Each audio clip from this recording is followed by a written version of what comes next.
નમસ્કાર, હું પથિક the traveller મારી યુટ્યુબ ચેનલમાં આપનું હાર્દિક સ્વાગત કરું છું.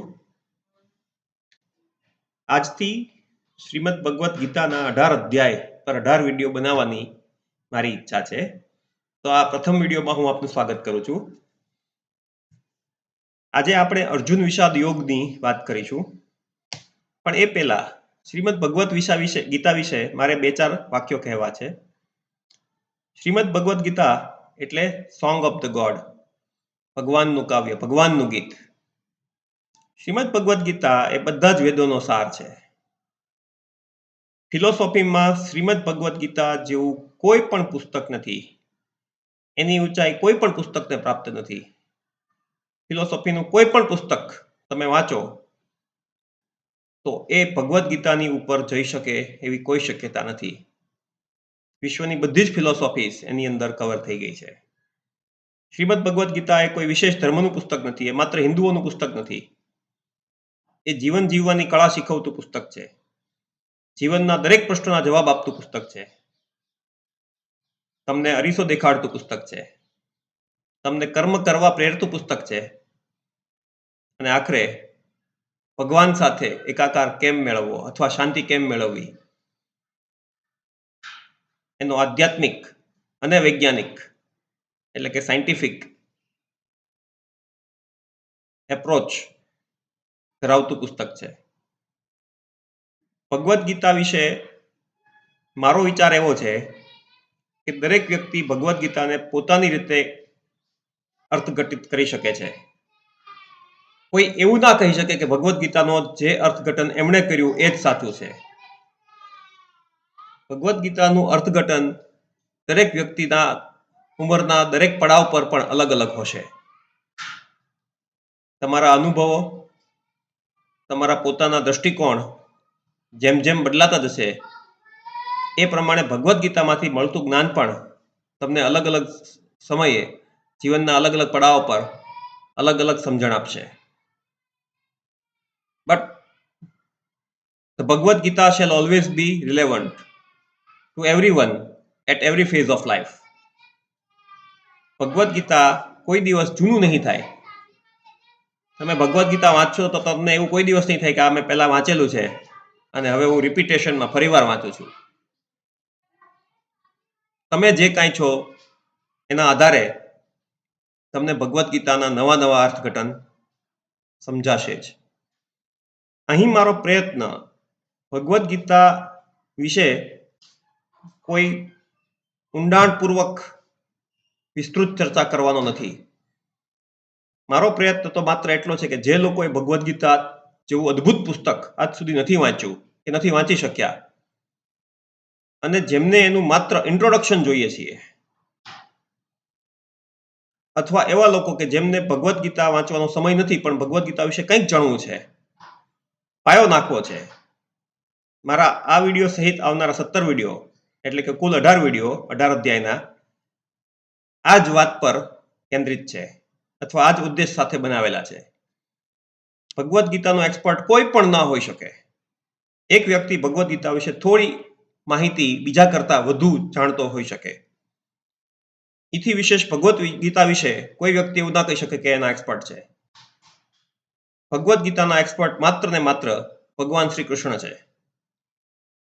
તો ચાલો આપણે પણ અર્જુન બનીએ અને કૃષ્ણ ભગવાનની આ અદ્ભુત રચનાનો આસ્વાદ માણીએ. આજે આપણે અર્જુન વિષાદ યોગથી શરૂઆત કરીશું. અર્જુન વિષાદ યોગ એ ગીતાનો પ્રથમ અધ્યાય છે. અધ્યાય એટલે કાઇન્ડ ઓફ ચેપ્ટર. ભગવદ્ ગીતામાં આવા લગભગ 18 અધ્યાયો છે. એક વાત હું અહીં સ્પષ્ટ કરી દેવા માંગુ છું કે આ વિડીયો ગમે એટલો લાંબો થાય હું એ વાતની ચિંતા કરવાનો નથી.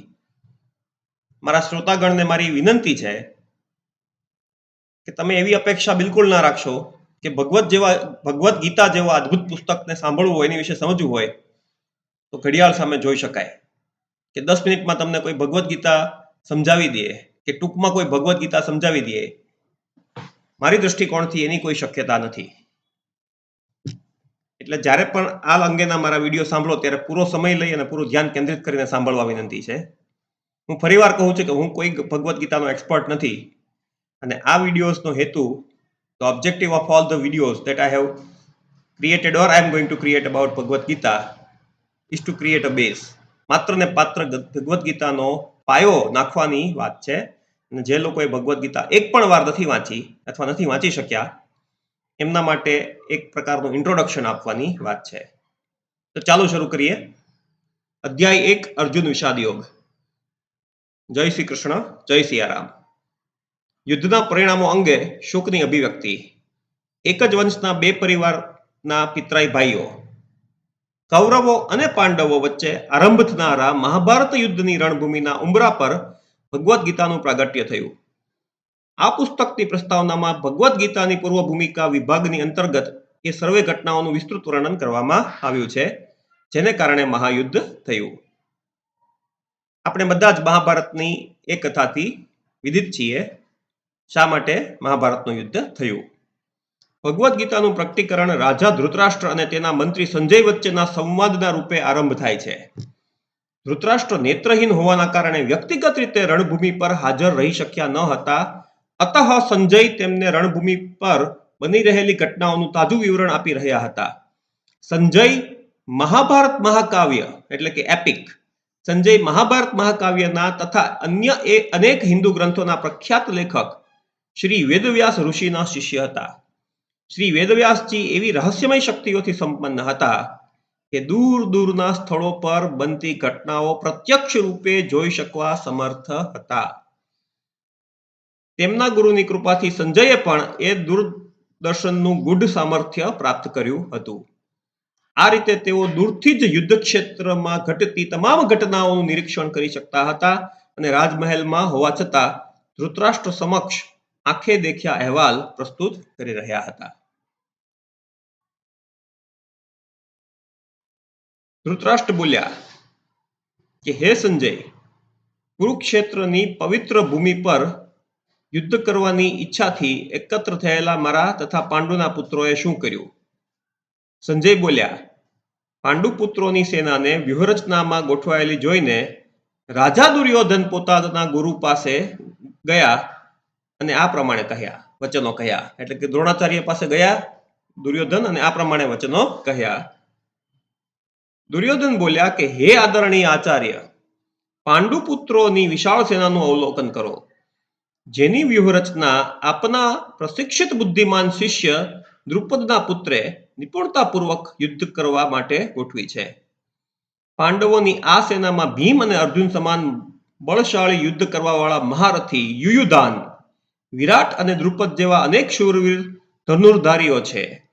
તેમની સાથે દૃષ્ટકેતુ, ચેકિતાન, કાશીના પરાક્રમી રાજા પુરુજિત, કુંતીભોજ અને શૈવ્ય બધા મહાન સેનાનાયક છે. તેમની સેનામાં પરાક્રમી યુધામન્યુ, શૂરવીર ઉત્તમૌજા, સુભદ્રા અને દ્રૌપદીના પુત્રો પણ છે, જે સર્વ નિશ્ચિત રૂપે મહાશક્તિશાળી યોદ્ધાઓ છે. હે દ્વિજ શ્રેષ્ઠ, આપણી સેનામાં જે કોઈ નાયકો છે એને વિશે પણ સાંભળો, જેઓ આપણી સેનાનું સંચાલન કરવા માટે વિશેષ નિપુણ છે. તેમના વિશે હું તમને વિગતવાર કહું છું. આ સેનામાં આપ સ્વયં, ભીષ્મ, કર્ણ, કૃપાચાર્ય, અશ્વત્થામા, વિકર્ણ અને સોમદત્તનો પુત્ર ભૂરિશ્રવા જેવા મહાપુરુષો છે કે જેઓ યુદ્ધમાં હંમેશા વિજયી રહ્યા છે. આપણી સેનામાં અનેક મહાયોદ્ધાઓ પણ છે જેઓ મારા માટે જીવન ત્યજવા તત્પર છે. તેઓ યુદ્ધ વિદ્યામાં પારંગત છે અને વિભિન્ન પ્રકારના શસ્ત્રોથી સુસજ્જ છે. આપણું સૈન્ય બળ અસીમિત છે અને આપણે સૌ પિતામહ ભીષ્મના નેતૃત્વમાં પૂર્ણપણે સુરક્ષિત છીએ, જ્યારે પાંડવોનું સૈન્ય બળ ભીમના નેતૃત્વમાં સાવધાનીપૂર્વક સુરક્ષિત હોવા છતાં તે સીમિત છે. આથી હું સર્વ યોદ્ધાગણોને આગ્રહ કરું છું કે આપ સૌ પોતપોતાના મોરચાના સ્થાનો પર નિશ્ચિત રૂપે સ્થિત રહીને પણ પિતામહ ભીષ્મને પૂરેપૂરી સહાયતા કરો. તત્પશ્ચાત કુરુવંશના મહાપ્રતાપી વયોવૃદ્ધ વડીલ ભીષ્મ પિતામહે સિંહની ગર્જના સમાન ઘોષ કરનારો પોતાનો શંખ ફૂંકીને ઉચ્ચ સ્વરે શંખનાદ કર્યો, જેનાથી દુર્યોધન બહુ હર્ષ પામ્યા. તત્પશ્ચાત શંખ, નગારા, શૃંગ તથા રણશિંગા સહસા એક સાથે વાગવા લાગ્યા, જેનો સંયુક્ત વાદ્ય ઘોષ અત્યંત ઘોંઘાટ ભર્યો હતો. તત્પશ્ચાત પાંડવોની સેના મધ્યે શ્વેત અશ્વો જોડેલા ભવ્ય રથ પર બિરાજમાન શ્રી કૃષ્ણ અને અર્જુને પોતપોતાના દિવ્ય શંખ ફૂંક્યા. ભગવાન ઋષિકેશે પાંચજન્ય નામનો શંખ ફૂંક્યો, અર્જુને દેવદત્ત નામનો શંખ ફૂંક્યો અને અતિ માનુષી કાર્યો કરનાર અતિ ભોજી ભીમે તેનો પૌંડ્ર નામનો શંખ પ્રચંડ રીતે ફૂંક્યો. હે રાજા, યુધિષ્ઠિરે પોતાનો અનંત વિજય નામનો શંખ ફૂંક્યો, જ્યારે નકુલ અને સહદેવે સુઘોષ અને મણિપુષ્પક નામના શંખ ફૂંક્યા. મહાન ધનુર્ધર કાશીરાજ, મહાન યોદ્ધા શિખંડી, દૃષ્ટદ્યુમ્ન, વિરાટ, અપરાજિત સાત્યકી, દ્રુપદ, દ્રૌપદીના પુત્રો તથા અન્ય જેમ કે મહાબાહુ, સુભદ્રાનો પુત્ર અભિમન્યુ વગેરે સૌએ પોતપોતાના શંખો ફૂંક્યા. હે ધૃતરાષ્ટ્ર, આકાશ તેમજ પૃથ્વી પર આકાશ અને પૃથ્વી પર પ્રતિધ્વનિત થતા શંખોના આ વિભિન્ન ગગનભેદી નાદોથી તમારા પુત્રોના હૃદય વિદીર્ણ થઈ ગયા. તે સમયે હનુમાનના ચિહ્નથી અંકિત ધ્વજવાળા રથમાં આરૂઢ થયેલા પાંડુપુત્ર અર્જુને પોતાનું ધનુષ ઉઠાવ્યું અને બાણ છોડવા તૈયાર થયો. હે રાજન, આપના પુત્રોને પોતાની વિરુદ્ધ વ્યૂહરચનામાં ગોઠવાયેલા જોઈને અર્જુને શ્રી કૃષ્ણને નીચે પ્રમાણે વચનો કહ્યા. અહીં હું એક વાત મારી પોતાની રીતે એડ કરવા માંગુ છું કે ભગવદ્ ગીતા એટલે અર્જુનના સવાલોના ભગવાન કૃષ્ણએ આપેલા જવાબો. એટલે હવે જે સવાલ અર્જુને પૂછ્યા, અર્જુને જે કંઈ વિષાદ કર્યો, એના પરથી જ આ અર્જુન વિષાદ યોગ ની રચના થઈ. એ સવાલોને ખાસ સાંભળજો, કેમ કે આ સવાલોના જવાબ રૂપે જે કંઈ ભગવાન કૃષ્ણએ કહ્યું એ જ ભગવદ્ ગીતા, અને એ જ સવાલો તમારા ને મારા છે. આપણે બધા પણ અર્જુન જ છીએ, અને આપણા યુદ્ધરૂપી જીવનના જે સવાલો છે એ જ અર્જુનના સવાલો છે, અને એનો જ જવાબ ભગવદ્ ગીતામાં ભગવાન શ્રી કૃષ્ણએ આપ્યો છે. અર્જુને કહ્યું કે હે અચ્યુત, કૃપા કરીને મારો રથ બંને સેનાઓની મધ્ય ઉભો રાખો, જેથી હું અહીં યુદ્ધ માટે ઉપસ્થિત યોદ્ધાઓ કે જેમની સાથે આ મહા શસ્ત્ર સંગ્રામમાં મારે યુદ્ધ કરવાનું છે તેમને જોઈ શકું. હું અહીં એ લોકોને જોવાની ઈચ્છા ધરાવું છું જેઓ ધૃતરાષ્ટ્રના દૃષ્ટ બુદ્ધિ ધરાવતા પુત્રને પ્રસન્ન કરવાની ઈચ્છાથી યુદ્ધ કરવા માટે આવ્યા છે. સંજય બોલ્યા કે હે ભરતવંશી ધૃતરાષ્ટ્ર, નિદ્રા પર વિજય પ્રાપ્ત કરવા વાળા અર્જુન દ્વારા આ પ્રકારના સંબોધન થયા, અને પશ્ચાત શ્રી કૃષ્ણએ તે ભવ્ય રથને બંને સૈન્યો મધ્યે લઈ જઈને ઉભો રાખી દીધો. ભીષ્મ, દ્રોણ, અન્ય સર્વ રાજાઓની ઉપસ્થિતિમાં શ્રી કૃષ્ણે કહ્યું કે હે પાર્થ, અહીં એકત્રિત થયેલા આ બધા કુરુઓને જો. બંને પક્ષોની સેનાઓની મધ્યમાં ઉભેલા અર્જુને પોતાના કાકાઓ, દાદાઓ, આચાર્યો, મામાઓ, ભાઈઓ, પિતરાઈ ભાઈઓ, પુત્રો, ભત્રીજાઓ, પ્રપૌત્રો, મિત્રો, સસરાઓ તેમજ શુભેચ્છકોને જોયા. પોતાના સર્વ સગા સંબંધીઓને ત્યાં ઉપસ્થિત જોઈને કુંતીપુત્ર અર્જુન કરુણાથી અભિભૂત થઈ ગયો અને ગહન વિષાદ સાથે તે આ વચન બોલ્યો. અર્જુને કહ્યું કે હે કૃષ્ણ, યુદ્ધ માટે તથા એકબીજાનો વધ કરવાના આશયથી અહીં ઉપસ્થિત થયેલા મારા સ્વજનોને જોઈને મારા અંગો ધ્રુજી રહ્યા છે અને મોઢું સુકાઈ રહ્યું છે. મારું સમગ્ર શરીર કંપે છે અને મારા રૂવાડા ઊભા થઈ ગયા છે. મારું ધનુષ્ય ગાંડીવ મારા હાથોમાંથી સરકી રહ્યું છે અને મારી આખી ત્વચા બળી રહી છે. મારું મન અનિશ્ચિતતા અને મૂંઝવણોમાં વંટોળમાં અટવાઈ ગયું છે. હું મારી જાતને અધિક સ્થિર રાખવા સમર્થ નથી. હે કૃષ્ણ, કેશી દૈત્યના સંહારક, હું કેવળ અમંગળના સંકેતો જોઉં છું. મારા જ સંબંધીઓની હત્યા કરીને મને દૂર સુધી કોઈ શુભતાના દર્શન થતા નથી. હે કૃષ્ણ, હું આ રીતે ઉપાર્જિત વિજય, રાજ્ય કે સુખની ઈચ્છા રાખતો નથી. એવા રાજ્ય સુખો કે જીવનનો શું લાભ કે જેના માટે આ બધું આપણે ઝંખીએ છીએ, તેઓ સર્વ આપણી સમક્ષ યુદ્ધ માટે ગોઠવાયેલા છે. ગુરુજનો, પિતૃઓ, પુત્રો, પિતામહો, મામાઓ, પૌત્રો, સસરા, પૌત્રો, શાળાઓ અને અન્ય સગા સંબંધીઓ તેમના પ્રાણ અને ધન ત્યજવા તત્પર થઈને અહીં ઉપસ્થિત છે. હે મધુસૂદન, મારા પર તેઓ આક્રમણ પણ કરે તો પણ હું તેમને હણવા નથી ઈચ્છતો. ધૃતરાષ્ટ્રના પુત્રોનો સંહાર કરીને પૃથ્વીનું તો શું પણ ત્રણેય લોકોનું રાજ્ય મેળવીને પણ અમને શું પ્રસન્નતા થશે? હે જીવ માત્રના પાલનહાર, ધૃતરાષ્ટ્રના પુત્રોને હણીને અમને કઈ પ્રસન્નતા પ્રાપ્ત થશે? યદ્યપિ તેઓ અત્યાચારી છે, છતાં પણ જો અમે તેમની હત્યા કરીશું તો અમને નિશ્ચિત પાપ લાગશે. તેથી અમારા પિતરાઈ ભાઈઓ ધૃતરાષ્ટ્રના પુત્રો અને તેમના મિત્રોનો સંહાર કરવો તે અમારા માટે ઉચિત નથી. હે માધવ, હે શ્રી કૃષ્ણ, અમારા પોતાના જ સગા સંબંધીઓનો સંહાર કરીને અમે સુખી થવાની આશા પણ કેમ રાખી શકીએ? તેઓની વિચારધારા લોભથી વશીભૂત થયેલી છે તથા તેઓને પોતાના સગા સંબંધીઓનો વિનાશ કરવામાં કે પ્રતિશોધને કારણે મિત્રો સાથે વિશ્વાસઘાત કરવામાં કંઈ અનુચિત લાગતું નથી. છતાં પણ હે જનાર્દન, જ્યારે અમને તો સ્વજનોની હત્યા કરવામાં સ્પષ્ટ રીતે અપરાધ દેખાઈ રહ્યો છે, તો અમે શા માટે આ પાપથી વિમુખ ના થઈએ?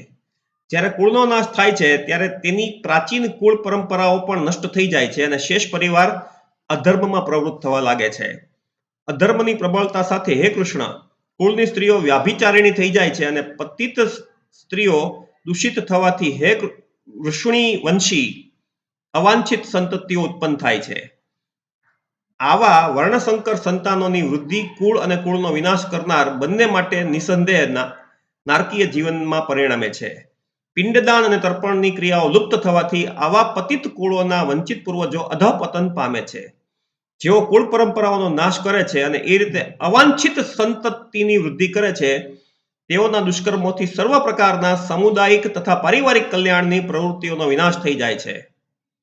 હે જનાર્દન શ્રી કૃષ્ણ, મેં વિદ્વાનો પાસેથી સાંભળ્યું છે કે જે લોકો કુલ ધર્મનો નાશ કરે છે તેઓ અનિશ્ચિત કાળ સુધી નરકમાં નિવાસ કરે છે. અરે, આ તો કેવું આશ્ચર્ય છે કે અમે આવું મોટું પાપ કર્મ કરવા તત્પર થયા છીએ. રાજસુખ ભોગવવાના લોભથી વશ થઈને અમે અમારા સ્વજનોને હણવા તૈયાર થયા છીએ.